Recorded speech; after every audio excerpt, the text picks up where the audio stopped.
আমি আছি এখন যোশীডি রেলওয়ে স্টেশনে। আর আজকে আমি বারাণসী থেকে এই যোশীডি এসছি বাবা বৈদ্যনাথ ধাম দর্শন করতে।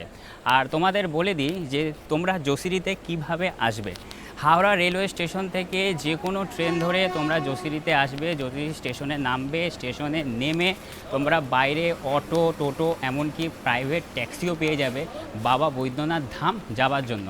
তাছাড়াও যোশীডি রেলওয়ে স্টেশন থেকেও কিন্তু তোমরা এরকম মেমু ট্রেন পেয়ে যাবে। এই মেমু ট্রেনটা যোশীডি থেকে বাবা বৈদ্যনাথ ধাম পর্যন্ত যায়।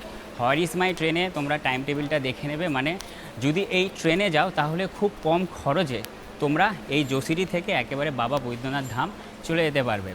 আর আজকে এসেছি বারাণসী থেকে, ওদিকে তো কাশী বিশ্বনাথ জ্যোতির্লিঙ্গ দর্শন করলাম, আর এদিকে বাবাধাম এখন দর্শন করতে যাচ্ছি। মানে তোমরা একদিনের ছুটিতে কিন্তু আরামসে কলকাতা থেকে যোশীডি এসে বাবা বৈদ্যনাথ ধাম দর্শন করে যেতে পারবে। আর এখন চলে যাচ্ছি স্টেশনের বাইরে, তার কারণ আশেপাশে একটা হোটেল নেবো। আমরা অনলাইনে হোটেল বুক করে আসিনি, হোটেলে গিয়ে ফ্রেশ হয়ে তারপরে চলে যাব হচ্ছে বাবা বৈদ্যনাথ ধাম দর্শন করতে। আর তোমাদের দেখায়, আচ্ছা এই ট্রেনটা ছাড়বে 2:35 নাগাদ।